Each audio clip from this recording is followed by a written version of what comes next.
नमस्कार साथियों, स्वागत है आपका दृष्टि आईएएस के इन फोकस प्रोग्राम में। मेरा नाम है मनीष। सुप्रीम कोर्ट ने एक महत्वपूर्ण निर्णय में हिंदू मैरिज एक्ट 1955 की धारा 9 और पत्नी के भरण पोषण को लेकर के कुछ महत्वपूर्ण तर्कों को प्रस्तुत किया है, कुछ महत्वपूर्ण बातें कही हैं। आज इन फोकस के प्रोग्राम में इन्हीं तर्कों और बातों को ठीक से समझने का प्रयास करेंगे और उस मुद्दे को भी समझेंगे जिसके कारण यह पूरा टॉपिक सुप्रीम कोर्ट के या ये पूरा मुद्दा सुप्रीम कोर्ट के सामने आया था।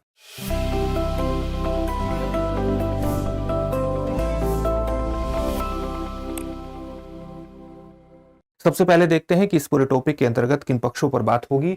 सबसे पहले खबर को विस्तार से जानना है। इसके बाद हम देखेंगे कि कॉन्जुगल राइट्स जो कि वैवाहिक संबंधों की पुनर्स्थापना से संबंधित हैं और हिंदू मैरिज एक्ट की धारा 9 इसको व्याख्यायित करती है, इसको परिभाषित करती है। तो वैवाहिक संबंधों की पुनर्स्थापना पर जो ये धारा 9 है, ये क्या कहती है, ये किस तरह से इससे जुड़ी हुई है, इस पर चर्चा करेंगे। फिर देखेंगे कि सुप्रीम कोर्ट ने अपने निर्णय में किस प्रकार से स्त्री के भरण पोषण के अधिकार को ज्यादा तरजीह दी है, ज्यादा प्राथमिकता दी है। उसका पक्ष लेने की बात अन्य कोर्ट से कही है कि अन्य न्यायालयों के पास भी अगर इस तरह के मामले सामने आते हैं तो वो स्त्री के भरण पोषण जैसे मुद्दों को ज्यादा पक्ष दे, ज्यादा प्राथमिकता दे। तो भरण पोषण और कॉन्जुगल राइट्स के बीच कानूनी विवाद क्या है, इसको समझने का प्रयास करेंगे। सुप्रीम कोर्ट ने पत्नी के पक्ष में फैसला क्यों दिया है, उसके भरण पोषण के पक्ष में फैसला क्यों किया है, इस मुद्दे को भी समझने का प्रयास करेंगे। और कॉन्जुगल राइट्स या वैवाहिक अधिकारों की पुनर्स्थापना पर कानूनी बहस की स्थिति क्या है, यह मुद्दा वर्ष 1983 से ही लगातार चर्चा में है, जब आंध्र प्रदेश हाई कोर्ट ने इस पर एक महत्वपूर्ण निर्णय दिया था। इस मुद्दे को या इस पक्ष को समझने के बाद आपके लिए एक अभ्यास प्रश्न होगा जिसका उत्तर आपको कमेंट बॉक्स में कमेंट करके देना होगा। ये जो पूरा विषय है यूपीएससी की मुख्य परीक्षा के सामान्य अध्ययन प्रश्न पत्र 2 से जुड़ जाएगा, उसके न्यायिक खंडों से जोड़ करके आप इसे देख सकते हैं, या सुप्रीम कोर्ट के निर्णयों या से भी आप इसे जोड़ सकते हैं। हम अपने प्रोग्राम में आगे बढ़े उससे पहले आप हमारे चैनल को सब्सक्राइब जरूर करिए और बेल आइकन दबाइए ताकि सभी प्रोग्राम का नोटिफिकेशन आपको मिल सके। इन प्रोग्राम से आप जुड़े, इनका लाभ उठाएं। साथ ही इन सभी प्रोग्राम की पीडीएफ फाइल आपको इन फोकस दृष्टि आईएएस के टेलीग्राम चैनल पर उपलब्ध कराई जा रही है। डिस्क्रिप्शन में दिए गए लिंक पर जाकर आप पीडीएफ फाइल डाउनलोड कर सकते हैं। अब खबर को विस्तार से जानते हैं और खबर यही है कि सुप्रीम कोर्ट ने एक महत्वपूर्ण फैसला दिया है जिसमें उसने कहा है कि पति पत्नी के कॉन्जुगल राइट्स का क्या मतलब होता है, वैवाहिक या विवाह से उत्पन्न अधिकार। जब दो व्यक्तियों का, पति पत्नी का विवाह के माध्यम से एक संबंध स्थापित होता है तो उसमें कई चीजें शामिल हो जाती हैं। कई चीजें जैसे स्नेह का अधिकार शामिल हो जाता है, इसी प्रकार से यौन संबंध स्थापित करने का अधिकार भी शामिल हो जाता है। तो इन्हीं चीजों को, विवाह से उत्पन्न अधिकारों को ही कॉन्जुगल राइट्स कहा जाता है, जिसको हम वैवाहिक अधिकारों की पुनर्स्थापना के नाम से भी संबोधित कर सकते हैं। तो पति पत्नी के कॉन्जुगल राइट्स और पत्नी के भरण पोषण या उनमें से किसी भी व्यक्ति के भरण पोषण के मामलों में कोई सीधा अप्रत्यक्ष संबंध नहीं है, न तो सीधा संबंध है और न ही गैर सीधा या अप्रत्यक्ष इनडायरेक्ट संबंध है। ये सुप्रीम कोर्ट ने एक महत्वपूर्ण फैसले में कहा है और यहां पर भरण पोषण का मतलब पत्नी के भरण पोषण से है, इस बात को ध्यान में रखना है। सुप्रीम कोर्ट का सीधा सा कहना है कि कॉन्जुगल राइट्स और पत्नी के भरण पोषण में किसी प्रकार का कोई संबंध नहीं है और इनको आपस में जोड़ करके नहीं देखा जाना चाहिए। इनमें न तो सीधा संबंध है, न ही अप्रत्यक्ष संबंध है।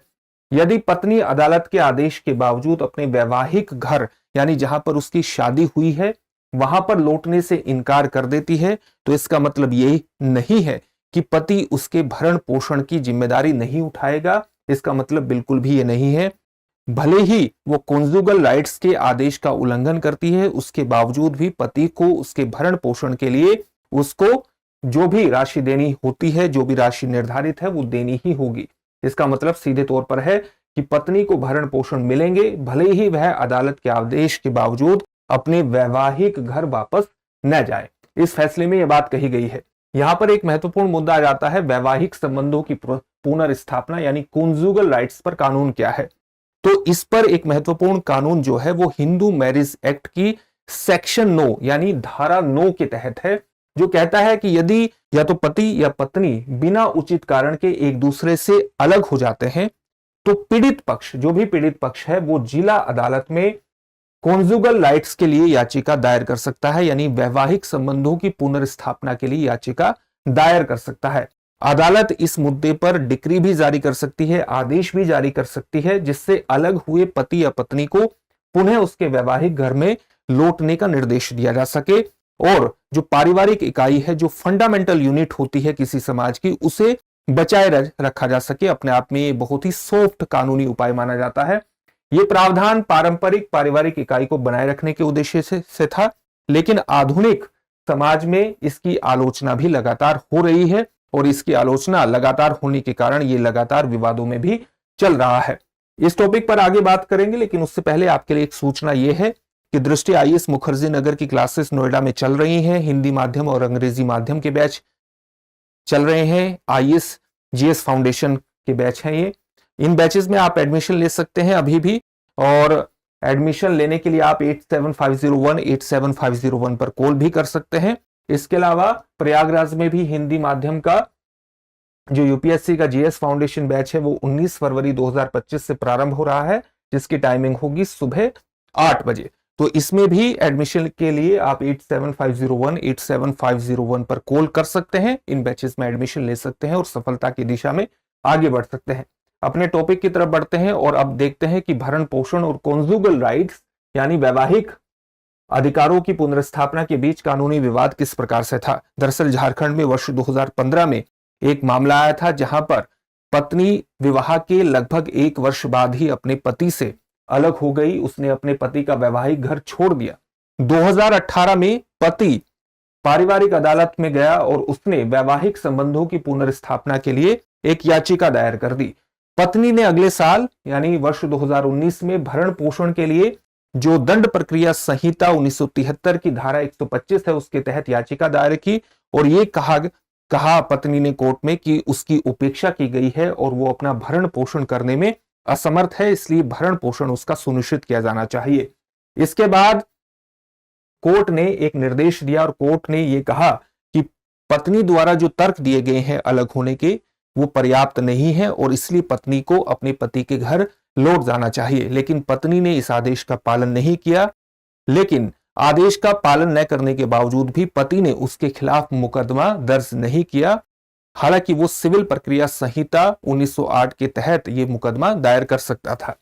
इसके बाद इसी बीच हुआ क्या कि फरवरी 2022 में पत्नी ने कोर्ट से भरण पोषण का आदेश भी प्राप्त कर लिया और इस बार उसका जो पति है वो झारखंड उच्च न्यायालय में जाता है और झारखंड उच्च न्यायालय में भरण पोषण के इस अधिकार को चुनौती प्रदान करता है और झारखंड का जो उच्च न्यायालय है भरण पोषण के इस अधिकार के मुद्दे को रद्द कर देता है, यानी कोर्ट के फैसले को पलट देता है। यह कहते हुए पलटता है कि पत्नी ने कॉन्जुगल राइट्स के आदेश का पालन नहीं किया। यानी जब पत्नी को यह कहा गया कि उसके तर्क पर्याप्त नहीं है और उसे अपने वैवाहिक घर लौटना चाहिए, तो पत्नी ने इस आदेश का पालन नहीं किया और इस कारण से उसके भरण पोषण के अधिकार को झारखंड हाईकोर्ट ने रद्द कर दिया।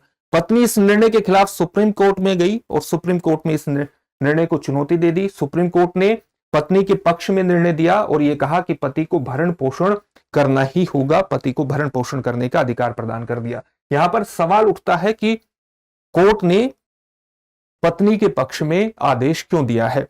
ये सुप्रीम कोर्ट की इस मामले की जो सुनवाई है वो भारत के मुख्य न्यायाधीश संजीव खन्ना और सुप्रीम कोर्ट के न्यायाधीश पंकज मित्तल द्वारा की गई और उन्होंने ये कहा कि इस तरह के मुद्दे अगर सामने आते हैं तो इसमें पत्नी के भरण पोषण के मुद्दे का सामान्यतः पक्ष लिया जाना चाहिए। यानी भरण पोषण को जहां भी संभव हो उसी के पक्ष में कोर्ट को फैसला करना चाहिए और इसके अंतर्गत सुप्रीम कोर्ट ने पुराने फैसलों का भी जिक्र किया। अदालत ने यह भी कहा कि केवल कॉन्जुगल राइट्स के आदेश का पालन न करना, यानी अपने पति के या वैवाहिक घर में वापस लौट जाने के आदेश का पालन न करना, भरण पोषण से पत्नी को अयोग्य नहीं ठहराता है।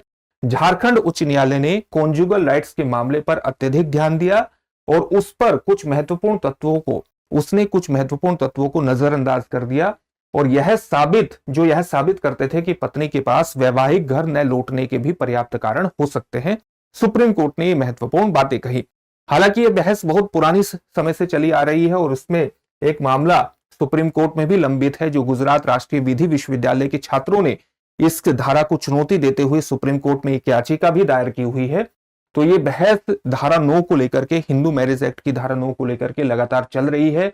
और कुछ लोगों का कहना है कि इसके जो प्रावधान है वो किसी साथी को उसकी इच्छा के खिलाफ यौन संबंध बनाने के लिए मजबूर करते हैं, क्योंकि अगर वैवाहिक घर लौटने का निर्देश दिया जाता है, चाहे वो पत्नी को दिया जाए चाहे वो पति को दिया जाए, तो वो कहीं ना कहीं उनकी इच्छा के खिलाफ उनको यौन संबंध बनाने का एक निर्देश दिया जा रहा है, जो कहीं ना कहीं उनको मजबूर करता है अपनी इच्छा के विरुद्ध यौन संबंध बनाने का। इसलिए इसको चुनौती भी दी गई है। लीगल एक्सपर्ट्स का ये मानना है कि ये जो पूरे प्रावधान है ये लैंगिक भेदभाव को बढ़ावा देते हैं, व्यक्ति के निजता के अधिकार पर भी प्रहार करते हैं, क्योंकि अकेला रहने का अधिकार जो है वो निजता के अधिकार के अंतर्गत आता है। गुजरात राष्ट्रीय विधि विश्वविद्यालय के छात्रों द्वारा इस धारा की संवैधानिकता को चुनौती दी गई है और ये याचिका सुप्रीम कोर्ट में लंबित है।